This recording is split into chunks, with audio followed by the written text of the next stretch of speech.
A break-in investigation. What police found inside after someone broke into the Rock Island County Courthouse. Then repairing the damage, the mark left by overnight storms, and why some auto body shops are now overloaded with appointments. Live from WQAD, News 8 at 5 starts now. Good evening, I'm Denise Hanitka. And I'm Jim Mertens. Thanks for joining us tonight at 5. The first day of spring brought some strong storms to the Quad City area. Just after midnight, several communities south and east of Moline reported hail. Our viewers quickly showing us the results. Check this out. This is what it looked like early this morning. This picture sent to us by Rachel Hatch. Looks like the hail out of Galesburg was nearly golf ball size. And another look at the hail from Justin Gray tonight, also in Galesburg, a little larger than a quarter for him there. And Jennifer Miller sent us this picture of hail seen at her Galesburg home. Wow, thankfully there were only reports of minor hail damage even after those huge stones fell. But it did dent up a few cars, no surprise. News 8's Lauren Simone explains from Galesburg tonight how a local business is handling some extra business today. It's only the first day of spring, and auto body shops here in Galesburg have already seen their fair share of severe weather. And last night's hailstorm here didn't help their workload. It's a busy day at Dave's Auto Body Shop. This car had pretty bad damage. We're replacing the roof, the hood, and then doing paintless dent repair down the sides. I don't know how many hailstorms I've been through. Chip Brandenburg has been working on this car for some time now. I was kind of surprised there was any damage. It's still banged up from a storm that passed through the area a few weeks ago. I'm using the glue tab there. But now, his workload got a whole lot heavier. And we've had a lot of calls this morning, and we also have cars that were here on the lot that were damaged, that were waiting to be repaired, so those are ones we're going to have to look at first. Early Monday morning storm brought quarter-size hail to northern Knox County. These pictures were taken shortly after the storm hit. We're expected to work overtime. Although a lot of the car damage is minor, it's still enough to book this body shop until November. I've been working about 50 hours a week for quite a while now, but it's, it'll keep me busy.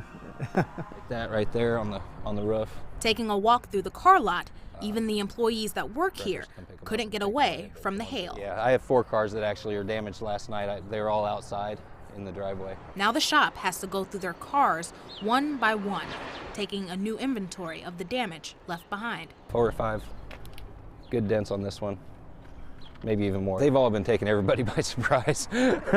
But this one, yeah, it definitely came on. I didn't even know we were supposed to get rain last night. A job Chip will have to tackle day by day. For me, it's one little dent at a time kind of deal. It's just, I try not to cross my eyes too much. Dave's Auto Body is still trying to figure out who's responsible for paying for the extra damage from last night's storm. They're in the process of speaking to their insurance companies now. Reporting in Galesburg, Lauren Simone, WQAD News 8. Thank you, Lauren. And actually, before this morning's storm, Dave's Auto Body Shop was already booked until July with cars damaged from previous storms.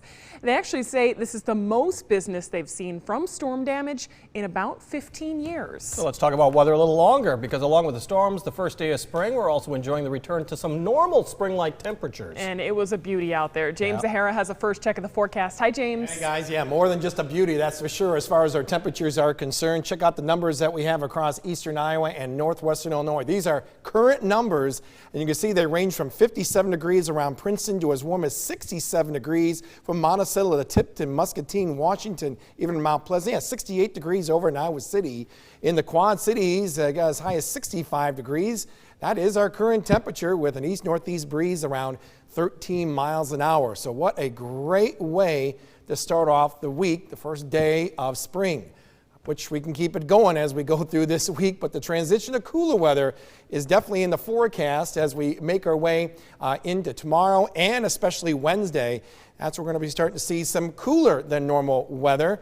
And that will eventually lead to some slightly better numbers for the upcoming weekend. So it's another seesaw affair when it comes to our temperatures. And in that transition, there will be a little wet weather, and we'll tell you when coming up in just a few minutes. Denise? Thank you, James. And the day started with heavy rain in the Chicago area. Yeah, at least 2 houses in the Chicago area hit by lightning overnight. Part of the Chicago area also under a flash flood warning this morning. At least 2 inches of rain fell between midnight and 5 this morning in that city. Chicago police say a man was shot 6 times as he was walking to the Cook County Courthouse. The drive-by shooting happened after 9 this morning. Witnesses say a white van stopped about a block from the courthouse and someone started shooting. 2 off-duty police officers chased the shooter, then arrested him. The victim was shot 6 times and is now in critical condition. A 19-year-old is behind bars tonight after police say he broke into the Rock Island County Courthouse. Police arrested 19-year-old Flavio Barona Jr. today. They say he broke into the courthouse around 7 this morning. Police say they noticed a busted window on the first floor, and when they walked inside, they found Barona inside a security office. They say he caused considerable damage to that area. Barona is charged with burglary and criminal damage to state-supported property. A handwritten letter calling Muslims vile and filthy was delivered to a mailbox at an Islamic center in Iowa. Isam Boré found the letter in a pile of mail at the Islamic Center of Des Moines. He says the letter claims there is a new sheriff in town, President Donald Trump, and says, quote, he's going to do to you what Hitler did to the Jews. Boré says this is one of the scarier threats they've received, but it's not the first. Some of people are afraid to send their kids to school. Some of my friends take their hijabs off. Some of our friends stop going to the mosque. In a way, you're worried because you never know who might have that grievance. The Islamic Center says it receives lots of love and support from the community as well, and there are very few threats. Investigators say that smoking caused a fire that destroyed a house in Mason City, Iowa. That fire started around 11 last night. 5 people were taken to the hospital to be treated for smoke inhalation. Investigators say a neighbor who saw the fire helped get everyone out. They say it was caused by improperly discarded smoking materials. Iowa City police are looking for a patient who walked away from a mental health facility. Police say that 35-year-old Vanessa Jones was reported missing Sunday evening. She left the Chatham Oaks facility for people with chronic mental illness.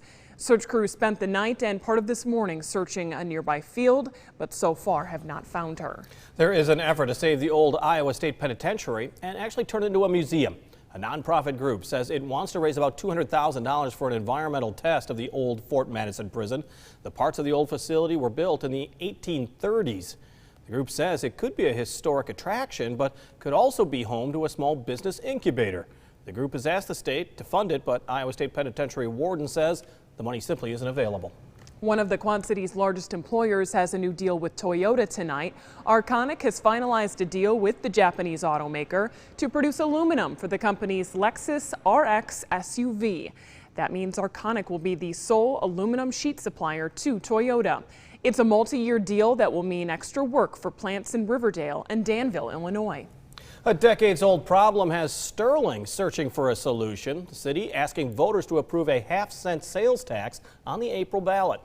When it rains in Sterling, many streets and neighborhoods tend to flood, and the money would go to fix storm water problems. The city estimates it would cost at least $10 million to put in new sewers, fix old ones, and hold back water from rushing to the creeks. For one organization whose parking lot floods, that group hopes this bill does pass. Definitely. There's times that I spent all day and half the nights here just to make sure that it doesn't get any further than it really does. So yes, you're always nervous because you hate damage and you hate loss. Prescription drugs, groceries, and automobiles would not be included in this sales tax. An Illinois lawmaker says that rigid rules are keeping them from making progress on a state budget. Illinois Representative Toni McCombie is 2 months into her first term. She met with voters in Morrison today, telling them that state lawmakers need to stay focused on the budget. She says that's not happening right now because they're too busy pursuing power and trying to get reelected. McCombie hopes that bipartisan work on some other issues can rub off on the budget talks. We all want to do what's right for our people in our districts, and I think when you're not there for that reason, then it's time for you to go. The Illinois General Assembly returns to Springfield on Tuesday. Muscatine High School has been named one of the 4 top STEM schools in the state. STEM stands for Science, Technology, Engineering, and Math. Muscatine and 4 other schools were recognized today by the governor. The schools will take part in a pilot program called STEM Best. It will create apprenticeship programs for students interested in STEM subjects. This pre-apprenticeship program will actually take off a year of time in the apprenticeship program. So rather than a 4-year program, it would actually be a 3-year program, because we're giving that information and giving that foundational work in high school prior to him graduating.